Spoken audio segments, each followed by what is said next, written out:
Hi, I'm Michael Sinoff, founder and CEO of HardToFindSeminars.com. For the last 5 years, I've interviewed the world's best business and marketing minds. Now my challenge is to build the world's largest free resource for online, downloadable audio business interviews. I've learned a lot in the last 5 years, and today I'm going to show you the skills you need to survive.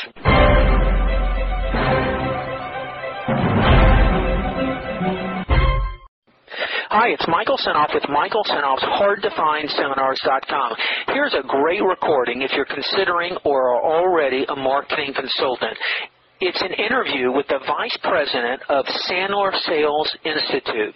In this recording, Dave Mattson is going to talk about 4 of the major different types of personality and how to sell to them. You'll also hear a no-pressure cold calling script that claims to land you 7 out of 10 appointments, no matter what you're selling. You'll learn how to befriend gatekeepers so they'll want to help you to get through to the decision makers. You'll learn the importance of fitting into your prospect's culture and how to match and mirror so that you do. You'll learn how understanding the difference between identity and role will help you handle stress, adversity, and rejection better. You'll learn what Dave means by monkey's paw and how to use it to get the reputation for the guy who gets results. You'll learn why if you hear, "Send me the literature," during a cold call, you'll know you failed and ways to avoid getting that response. You'll learn why you should only be lightly qualifying most prospects before face-to-face appointments and some great ways to accomplish this, and much, much more. Psychology is a powerful tool. The more you know about the person or situation, the bigger the advantage you're going to have. And these tried and true techniques will help you analyze your prospects, get into their heads, and know exactly what's going to work best for them. So let's get going, and I hope you enjoy. For anyone who's seen a lot of different sales trainings out there, why is Sandler different? Well, I would think Sandler is different in a number of ways. First, let's do delivery. Sandler certainly has facilitator-led training in seminars. We have a blended approach with technology and face-to-face training. But I think the thing that separates us from a delivery standpoint is ongoing reinforcement training. And what I mean by that is we've all been to the one-day seminars. I mean, I grew up on those, as you have, and they get us pumped up for a period of time. And certainly the seminar leader's not there to answer any of those ongoing questions.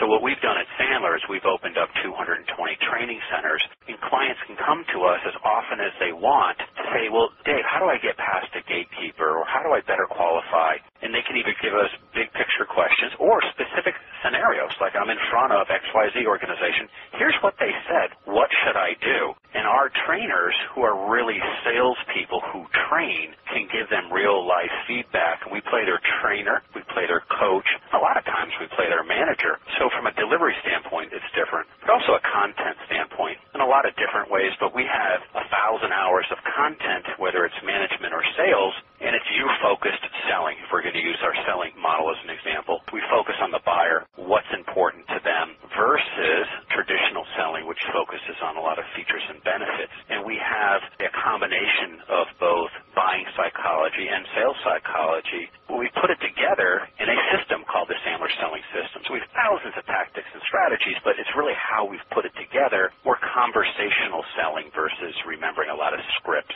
which I don't think people do in front of a buyer. What's the story of David H. Sandler? I understand he's the founder, and he began sales training and developing the Sandler system in the late 60s and the early 70s. What's his story? What did he start doing early? Where were some of the challenges he was having, and how did this all come to being? Well, certainly David Sandler didn't wake up saying, I want to be a sales trainer. David was a executive in a family-owned cookie and cracker business. They were very successful, and one side of the family had a fight with the other side of the family, decided, hey, his side was out. So David woke up on a Monday unemployed, where he had been a CEO for years and years with a profitable track record. So what did he do? Well, he opened up the paper and saw that somebody was looking for a sales trainer/business consultant.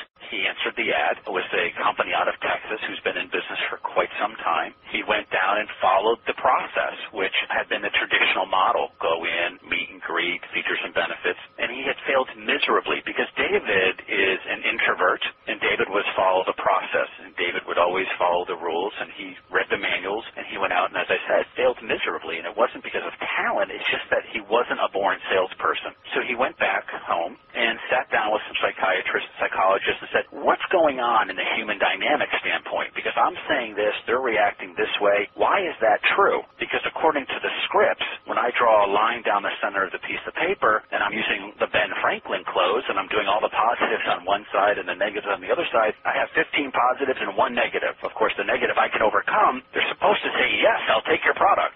Let me ask you this. Are we talking the Zig Ziglar training? With Paul Meyer, SMI. Paul Meyer, okay. Who's been in the business for a long, long time. And what David found was that his personality style and what he was doing didn't necessarily fit into the model. And he had gone and tried a different approach. Now, David, using the Sandler methodology, actually became one of the top distributors for SMI. And at that point, he said, hey, I'm going to go on my own. And David decided at that point to take his methodology, his approach, which was psychologically based, into the marketplace. And from there, it's been history. Oh, so he answered an ad to sell motivational stuff, Paul Meyer stuff. Yes. And then he failed, but Myers did offer some training, but it didn't work, and he really wanted to make this work, so he developed his own and became number one? Absolutely, yeah. And then from that point forward, he decided to open up the Sandler Sales Institute. How long was he with Paul Meyer? I think it was probably about 6 to 7 years. He passed away how long ago? David passed away in 1995. Yeah, he was pretty young? Yeah, he was early 60s, just very young. Would he have a heart attack? I don't know. I think he'd gotten ill, and then all of a sudden, he couldn't control it, and I think it was a cancer. How long have you been with the company? I've been with Sandler Sales Institute since 1986, 2 years in the field selling training directly. I came to the home office to visit David to actually open up my own office in Connecticut in 1988, and at that point he said, Dave, stay with me, train all the new offices that we have, and I'll become your mentor. And I never left. I became David's partner in 1994 with Edna Sandler and Bruce Seidman. And is Edna his wife? Yes. What led you to Sandler? Were you looking for actual sales training yourself? Were you having challenges in what you were doing? I was actually a client. You were a client? I was a client. I had owned a business and became very successful early in life. I lucked out, and I'd sold that business and tried to figure out what to do with myself into the next big venture. And I went to work for a neighbor who was a President's Club member. The President's Club is a term that we use for this local training centers that I've mentioned. And I sat in the room, and I started to say, well, I could do this because, again, I tend to be introverted by nature, and I'm a rehearser, and my parents are educators, so I grew up in that environment, so I rehearsed and rehearsed, became very good at it, and I went down to see Dave Sandler to see if I could open up a Connecticut office.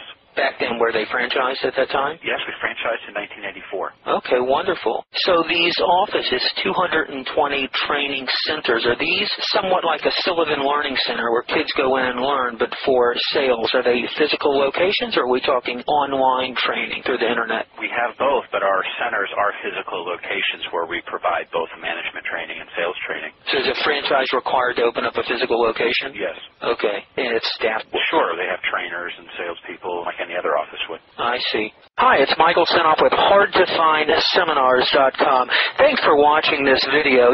Many of my interviews last 30 minutes, 40 minutes, an hour, sometimes even up to 2.5 hours long. They're actual mini seminars, and you've just listened to a short sample of just one of over 117 hours of exciting, hard-hitting, mind-blowing interviews on how to make money in direct mail, advertising, copywriting. I assure you, there is not a resource anywhere on the internet or on the planet that comes close to the free information I provide at HardToFindSeminars.com.